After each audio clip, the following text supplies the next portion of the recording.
Hello everyone and welcome back. We are finally back in Bally Spring, and before we jump into today's episode I do need to offer a quick apology for there being no episode last week. Unfortunately I ran into some technical difficulties. If you're curious to find out what happened, I did post a little thing about it just on the community page of my channel, so feel free to check that out.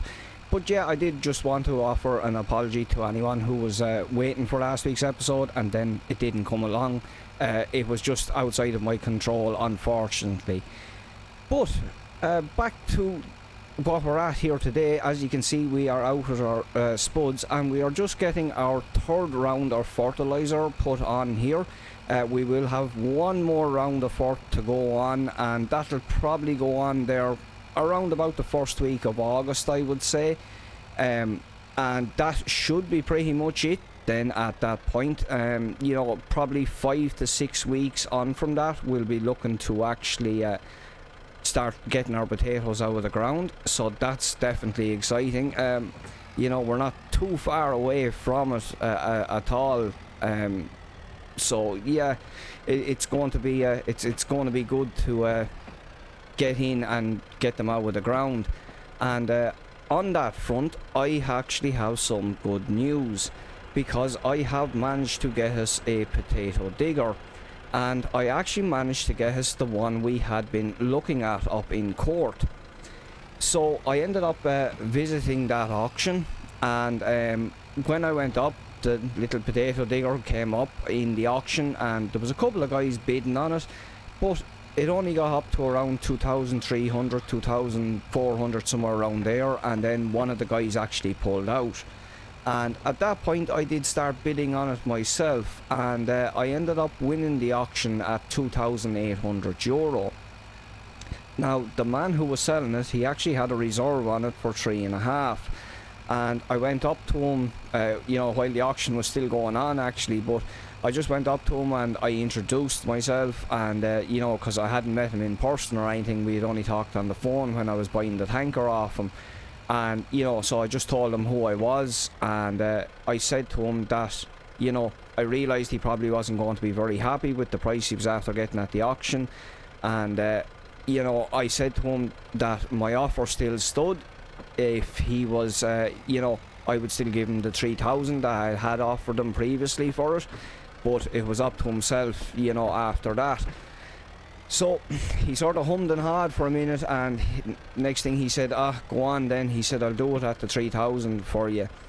So yeah, he was happy enough, I think, in the end. We might want to move over a little bit further. I might have kept it a little bit too far over. I don't want to crush the rows, obviously. No. So yeah, it's nice to have that sorted and just out of the way with. It's another thing definitely ticked off the list. It was one I was starting to get a little bit worried about, because yeah, they were a hard thing to find online, you know, there's just not a lot of them stirring around. You could get a little potato spinner, but like, I wouldn't be a big fan of them. It's alright if you're only, you know, digging out a few potatoes in a back garden or something, but when you're talking about taking out a little over 3 acres here, you know, it suddenly becomes a very big job, and the spinners are temperamental as well. You know, if they're not set up right, it's very easy to damage the potatoes with them, and you know, obviously we definitely don't want to be damaging the crop. So yeah, like I said, it's nice to have that sorted and out of the way with. Now I'm going to tip on back down to the farm, and we're actually going to head on down to Wes's there then, because the potato digger is actually down there waiting for us to collect it. Wes was dropping off some of his stuff to, you know, some of the stuff that he had sold through the auction. Wes was delivering it for him, and so while he was up there with the transporter and all, he just brought back the little potato digger for me there yesterday evening. So yeah, like I said, we'll get back down to the farm, and we're going to get up there then. No bother, no bother. I'll see you when I get me glasses. Right everyone, so we're back down at Wes's here, as you can see, and yeah, this is our little potato digger. Doesn't look half bad when you see it out in the light. It certainly looks better than it did parked in the middle of a bush. But yeah, she has a bit of wear and tear on her for sure. Like, you know, she's an old machine, so kind of what do you expect. But yeah, like mechanically, everything looks sound on it. There's not really a whole lot to go wrong with these things, and yeah, I'm just happy with it now. I'm happy to have it out of the way with, and it's like I said, it's another thing sorted. So we're going to get on our way back up to the farm here. Now, it's been a while since your last visit. It's been, what, just over a week there, and it's been all go, to be honest, which is, I've been fairly busy now, because I've been down with Mick basically every day since the last video. Mick is thankfully on the mend now. He's not fully right, but he is back doing bits around the yard, and he is milking again himself and yolks there. It's just that he's not exactly 100% comfortable there in the tractor, and you know, for any prolonged period of time, stuff like that. But it's like I said, he's getting there. Can be an old slow thing with the back. I know myself that if you've ever suffered with it, you'll definitely know that yourselves. But yeah, it's like I said, it's been busy. I was down there the day after the harvest. We baled up those 2 fields of straw, and we got them all put away into the shed. He had, I think, 64 bales or something came off it, which wasn't a bad return for 2 fields of that size. Now, I think he was happy enough with it himself. But I had a few fields of hay for him then as well, that to be baled up, and there was a couple of them there with round bales, and then there was the one field there with the small square bales. So that was basically another full day, because by the time you get the small ones stacked up especially, it definitely is time consuming, you know. But yeah, in the middle of all that, I was down working with Kevin there a couple of days as well, and it was sort of bit of half days. I was sort of split between his and Mick's. So yeah, I've had no shortage of work anyway. That's been the good news. Now, I haven't got paid out of Mick yet, and the reason for that is because I'm still doing the bit of work for him. He's going to settle it all up in the one go there, you know, at the end. So we will have some money coming in from those jobs, and as like I said in the last episode, we should have a fairly decent payday heading our way now. But that is where we're on our way to again today. Is we're actually going down to Micks, because it's like I said to you, he's not exactly 100% comfortable there in the tractor for any prolonged period of time. And those 2 fields that we harvested, he actually wants to get those ploughed. So I was down there basically all day yesterday, and I got the bigger of the 2 fields done alright. But I had made a little bit of progress on the other one. But that's where we're heading today now, is to go down and to get that finished up. So yeah, I have to go run a couple of errands here first, but as soon as I get done with that, it's like I said, we're going to head on down to Micks, and I'll talk to you then. Right, as you can see, I'm down at Micks, and as you can probably also see, the weather's took a bit of a turn for the worst. She's starting to come down now, alright, but I think it's only to be showers. It's been showers now the last few days now, to be honest. But yeah, you can see there where we've got mixed bales in there, his straw and his hay and stuff, and we put the small square ones in up here for him, because he likes to have them there nice and handy there for the sheep, because that's really the main thing he's using them for. But we'll make a run here and jump into the fent, and we'll get back on out to the field. We'll still be fine for ploughing, of course, but yeah, you wouldn't want to, if we were getting heavy rain now or anything, the ground to be getting soft. But I know the ground is fairly good out here still. But yeah, we want to get tipping away at the rest of this, because hopefully now we're going to get this finished up here today. And I might have another bit of a day's work in it there as well, because Mick said to me, you know, he was thinking about getting a bit of either dung or slurry on there, but he said he might have to get someone in to spread slurry. And I said to him at that point that, you know, I said I'd actually just bought a slurry tanker. I said, so if you were looking for someone to spread this, is keep me in mind. And he said to me, oh well, sure. He said, sure, in that case, he says I'd nearly get you to do it there alright for me. So He didn't say when he was thinking about doing it, but sure, I presume it'll be sometime within the next few days. It's like I said, we got the big field done and out of the way with, and I've made a little bit of progress on this, but not a huge amount. I wouldn't say we're even a quarter way through it now, to be honest with you. But yeah, it's been nice actually working down at Micks here the last while, and I tell you, I've enjoyed being in this tractor. I've been in it a few days now, and I can see why Mick likes this tractor, especially around his yard there. You know, he has a fairly tight hole yard, and there's great steering lock on this one, I know that much for a start. I'll get back here a little bit now, get her lowered down.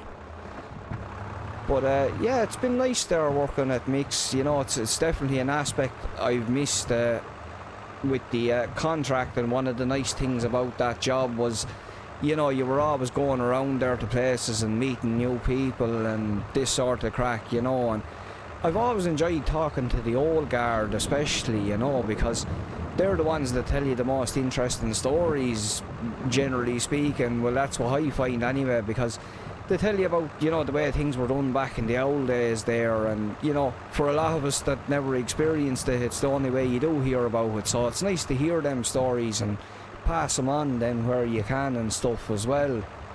But myself and Mick were talking down there, you know. I got an opportunity to talk to him down there because sure, every day I've been working here, Mary, Mick's wife, she'd be out looking for you to come in for a tea at 11 o'clock, and then 1 o'clock she'd be coming up with the dinner, and then again she'd be looking to feed you in the evening before you get home. But sure, it's just the way some of the older people are, you know. If you're working for them, they're going to feed you. That's kind of the rules with them. So it's like I said, while I was in having the old grub in Yorks, I got a chance to have a bit of a talk with Mick, and he was just telling me about a little bit more about the history of the place, Bally Spring itself in Yorks, and he was just talking to me about his own farm there, you know. And it was his grandfather actually started the place down there, but his father worked it then, you know, for as long as he was alive, and I think his father might have passed away when Mick was kind of younger, at which point Mick took it over, you know. But we sort of got talking about some of the older days in Yorks, and we were talking about the little tractor there, and next thing Mick started telling me all about it, and, you know, he was saying, God, you know, he said things really changed when the tractors came around. And I think I had said to you before that I thought Mick was a man, you know, in his late 60s or early 70s, but Mick is actually pushing on in his 70s. He's about 77 years of age, and I tell you, you wouldn't know it now to look at him, but because he's a hardy man now, I'll tell you that. But yeah, it caught me by surprise now when he told me he was that age. But he was telling me all about that little tractor, and it was funny listening to him talk about it, because you could see him beaming up, you know, just lighting up talking about it in Yorks. And he was saying, like, you know, that was a big change, you know, the time the tractors came in. He said he was only a chap when his father got it, but he said he still remembers it like it was yesterday, you know. He said because he said the time they were going to get it, he said it was actually one of the very first tractors was ever going to be coming in to the county here. And, you know, this was back early 50s, you know, and at that point tractors still weren't widespread on farms in Yorks. You know, the Fergusons only really came in there at the end of the 40s, and they would have only been sort of starting to get popular around that time there at the start of the early 50s and stuff. But Mick said to me that, you know, he said it was a big family occasion. He said that day everyone was slapped into the best Sunday clothes, he said, and they were all packed into the car, and, you know, they went off to wherever it was they were going to collect it. And he said it was a big family outing, you know. He said, but they went up anyway, and he said they had a little car trailer behind them, and his father had brought the tractor, and he bought a little 2-furrow plough and a little small cultivator along with it. He said, and they brought the cultivator home in the car trailer, and the father brought home the plough on the tractor, you know. But he said they waited for him a few miles outside the village down there, he says. And he said at that point, he said Mick got up onto the tractor with the father, you know, sat up on his lap, and he got to ride the rest of the way home with him. But he said to me when he came into that village down there, he said you couldn't believe it. He said because he said people had heard his father was buying this tractor. He said, and there was people out standing on the streets in Yorks, he says, when they arrived into the village. He says, and everyone then, he says, when they got down there, just started waving at him and cheering at him. He said, it felt like leading a parade, he said.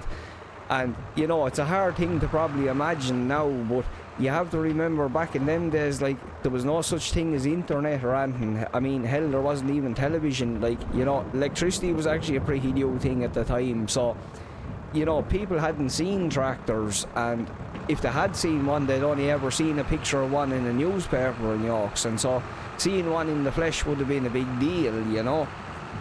But Mick said they got back to the farm anyway, and he said, next thing he said, it was the very same, he said, as a village fair, he said, just descended down on the farm.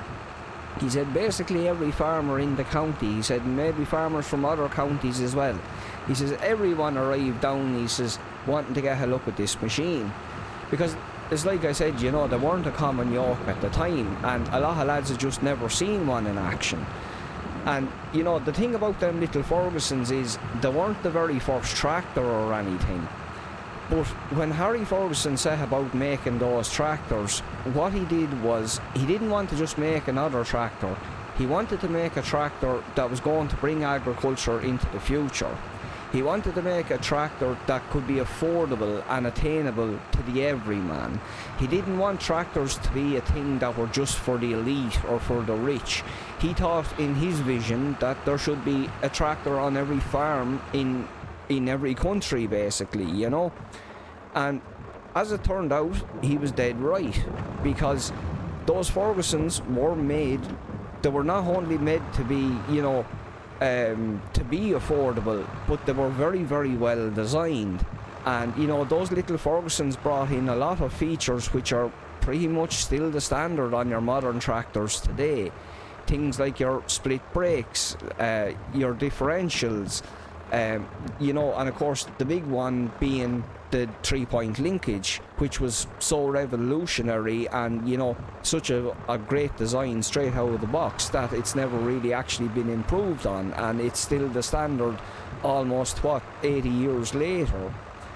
And, you know, there was a time in Ireland, it's like I said, Harry Ferguson, he succeeded in what he set out to do, because there was a time in both Ireland and England and probably a lot of places across Europe as well, where if you did see a tractor on a farm, it was a Ferguson. And if somebody was lucky enough to have 2 tractors, that meant they had 2 Fergusons. That's just the way they were, and that's how dominant they were, you know. And it's why, even though those tractors are, you know, they're very old now today, you still see a lot of them going around on the classic market, and they don't actually make savage money on the classic market, and that's just because they were so common. And even today, parts are still very, very common on them, because they were everywhere. It was like I said, if you had a farm and you had a tractor, you had a Ferguson. But Mick was saying to me, you know, he said that day, he said lads they couldn't believe what they were seeing, he said, you know, because Mick's father jumped up into this tractor and he had the little 2-furrow plough on the back of it, and, you know, he was just speeding up and down through the field, and he was getting through it probably 10 or maybe 20 times quicker than what a lad to get through it with a horse. And on top of that, he was turning over 2 furrows at a time, and, you know, every sod was getting perfectly turned over on the first attempt as well, unlike with the horse where, you know, it might be kind of imperfect the first time over it. So, you know, that's basically how advertising happened in those days. Yeah, sure, there might have been advertisements in newspapers in Yorks, but for lads to see it in the flesh meant, you know, an awful lot. Suddenly lads saw these tractors and they realised that it wasn't a nicety, it was a necessity. It was something that was going to have to be got, you know. That was the way farming was heading. And it's like I say, that's kind of the way advertising and marketing worked back then, because lads just called around other lads' farms, because that would have been the way prior to the tractors coming in, you know. Lads would have all worked together. If one lad was doing a harvest, it meant lads in the farms, you know, 5 or 6 farms around the place, everyone might come down to help, you know. And So yeah, like it really did change things. But it was interesting hearing Mick just talk about it and yokes, because it's like I said, you could see him kind of lighten up talking about it. And at that point I sort of started getting on to him a little bit, and I sort of said to him, I said, would you ever think of fixing that one up? You know, I said, it obviously means a lot to you, I says, hearing you talk about it there.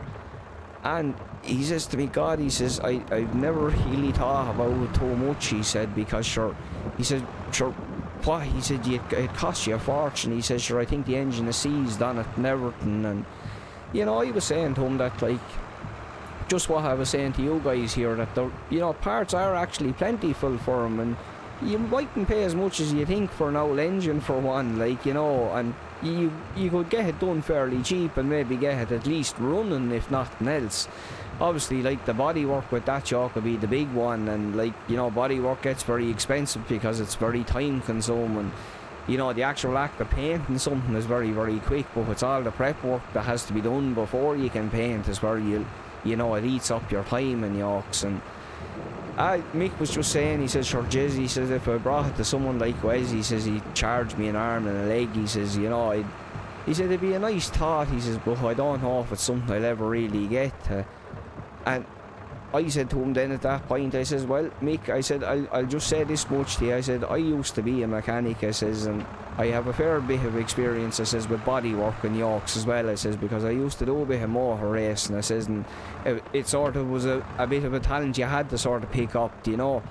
And I said to him, I said, if you ever did want to do anything with it, I said, keep me in mind. And I said, I could put that chalk away into the shed and maybe do it as a little bit of a side project. I said, I wouldn't charge you an arm and a leg on it. I said, we could tackle it in bits if you did want to do it. I said, and, you know, I said, we wouldn't have to go whole hog with the body work. I said, if you could get a couple of replacement panels that weren't too bad and we clean them up and spray them there, you could do it fairly cheap, like, you know.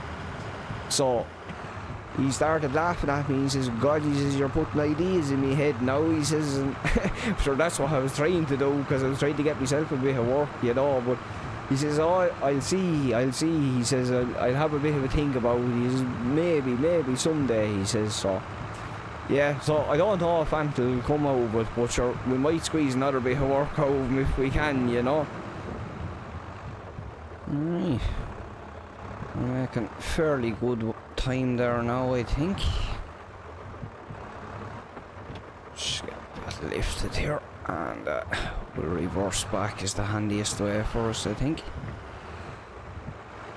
As you can see, we're making pretty good work on it there now. We've one more sort of centre stroke, and we'll sort of have to start reversing from the top then, because we don't want to be driving down through the middle of it trying to make furrows. It'll be just easier to finish off this little headland here now first, and once we get back up then we can start reversing down the middle of it, the same as we're doing here on the end. But like I said, we'll just get our headland finished off here now first. Now, the last thing I was going to talk to you there about is I mentioned there that I had been up working a couple of days there with Kevin as well, and while I was up there, Kevin has actually been doing some of his winter wheat there as well. It was also ready. I think he was actually harvesting the same day we were down here. But while I was up there, I noticed he hadn't picked up any of the straw. He still had it out on the field. He had dropped straw in the field, alright, but he hadn't got around to picking any of it up. And I was sort of saying to him up there at the time, you know, I said to him, just Kevin, I said, I noticed you hadn't any of the straw down. I says, you better nearly get it picked up in short, I says, because, you know, they were giving rain at the time there for a couple of days following. And he says to me, oh God, he says, don't talk to me about it. He says, I know all about it, he says, but he said, it's time, he says, because he said to me, you know, he sort of explained they were after getting under pressure down at the other farm, because they had a lot of the winter wheat was actually ended up being ready down there as well. And he said they were under such pressure trying to get all of that cut and get that baled and yokes as well. He said that the sort of straw up here had sort of took a back seat for the moment, you know. And I said to him, well, I said, Jesus, I said, you know, it's unfortunate, it's going to be sort of out in the rain now, you know. And he says to me, I know, but sure, he says, what can I do? He says, either way, he says, you know, I was saying to you before that Kevin is kind of, he's short on grass this year, but he was saying to me that he's absolutely has straw coming out his bloody ears, he says, because, like, you know, he has all the extra arable land there. So he said to me, he says, I don't know, he says, I might just spin it out and plough it back in, you know. And you can, of course, plough straw back in, and you know, you will get nutritional value out of it the same as you would with a cover crop and stuff. But personally, I always think it's a terrible waste, you know, because you could bale up that straw there and get a year's use out of it, and you know, you'd still put it back out as muck and put it back onto the ground, and you'd be still getting the same nutritional value out of it, but at least you would have got the year's use out of it, you know. On top of that, you could also just sell it, because, like, you know, straw's worth a fair bit of money there, and, like, you know, it seems an awful waste to me to just put it back in for what value you would get out of it, you know. I'd rather just spread some of the muck I had from last year now if it was me personally, but sure, I kind of said as much to Kevin, you know, when I was down there, and he says to me, listen, he says, I agree with you, he says, but he said, it's like I said to you, he said, it's time really, he says, is the big problem, he says, I just don't have the time, he says, to be getting out and down at the moment. And at that point, I sort of said to him, I said, well, I said, Kevin, would you consider selling it to me off the field? Now, if you don't know what buying straw off the field means, it basically means that I would go out and bale that straw, and I would then pay Kevin on a per bale basis. Now, while a bale of straw would be worth, say, you know, probably averaging there 42 to 46 euro or so, you could say, while it would be averaging that, I'd only actually be looking to pay Kevin about, say, 18 euro a bale. Now, the reason I'd only be looking to pay him that is because, well, by the time you'd factor in my own costs and yokes, I'd be looking to get the bales at basically about half price. Now, I will say normally when lads are buying straw off the field like that, it's generally for their own personal use, and you know, they're not turning around and selling that straw looking to make a profit on it. But Kevin does understand the situation I'm in, you know, he understands I'm trying to get going and trying to get established, and you know, I'm trying to make money wherever I can basically. And you know, because it sort of suits Kevin as well this year, he sort of agreed to it, because, well, it's like I said, it suits him and it suits me, because this way he gets to make a few pound out of it, and I'm going to get to make a few pound out of it as well. So he has actually agreed to that. So he has about a little over 9 acres of straw down there that I'm going to be buying off him. Now, obviously, that straw is currently sitting out in the field, and it is currently getting this rain down on it, which is obviously not ideal. But, you know, a bit of rain on the straw is not really the end of the world or anything. It's not like, you know, if we were making hay now or something and you had hay out in this sort of weather, you might as well forget about it, you know, it'd probably be a goner at this point. But the straw is a little bit more resilient, you know. It wouldn't be very uncommon for lads to leave straw sitting out in the field for 6 or 7 weeks sometimes on a year, maybe where they didn't either get the opportunity or didn't have the time to bale it, or, you know, things like that. It's like I said, these things sort of happen. Someone gets caught out eventually, like, you know. But yeah, like the you know, a few days rain like this is not really going to do it any great harm, you know. In fact, it can actually help it in some ways, because it helps to knock any old hulls that are still on it off it, and you know, it'll be less dusty when we go to bale it as well, which is definitely an advantage to having a little bit of rain on it. Now, you mightn't necessarily want to see rain as heavy as what we're kind of getting there today, but you know, it is only to be showers, and hopefully it's not going to stay like this all night now or anything, but we'll have to wait and see, of course. But yeah, like it's to stay wet here now, I think, for about the next week or so, or it's to stay at least showery the way it is here at the moment.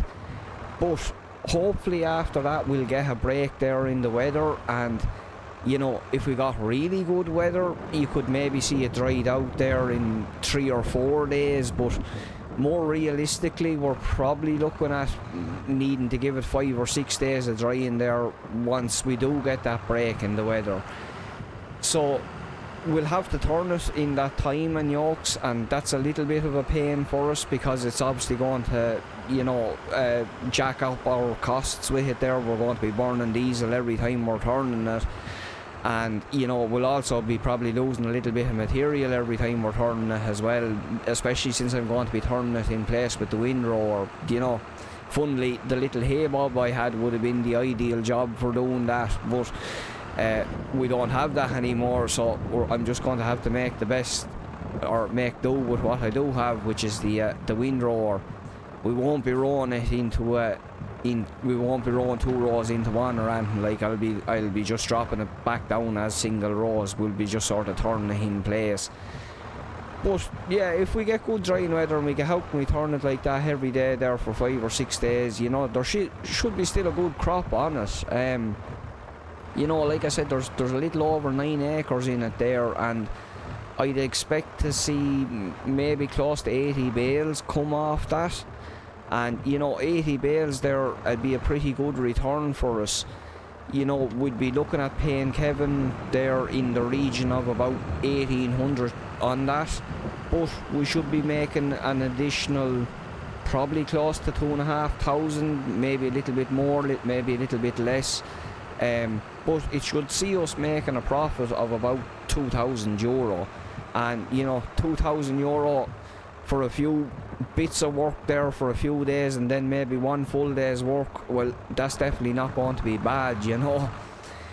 Now, the thing I mentioned there is we'd obviously have to pay Kevin about €1,800 for the straw in the first place, and obviously I'm getting a little bit tight on cash there at the moment, and I did manage to do a little bit of a deal with Kevin on that front.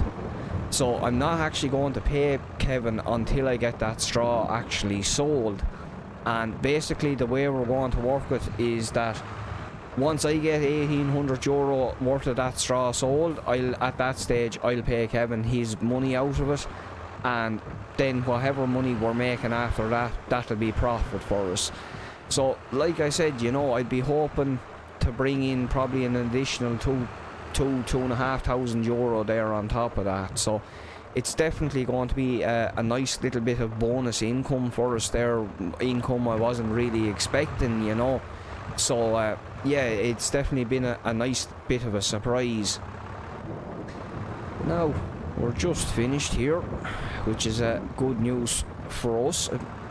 It's a little bit earlier. I thought we were going to be the rest of the day, but yeah, I'm not going to complain finishing up a little bit early. But I think that is going to finish us for this video here as well today. Hopefully everyone has enjoyed the video, and until next time, take care and good luck.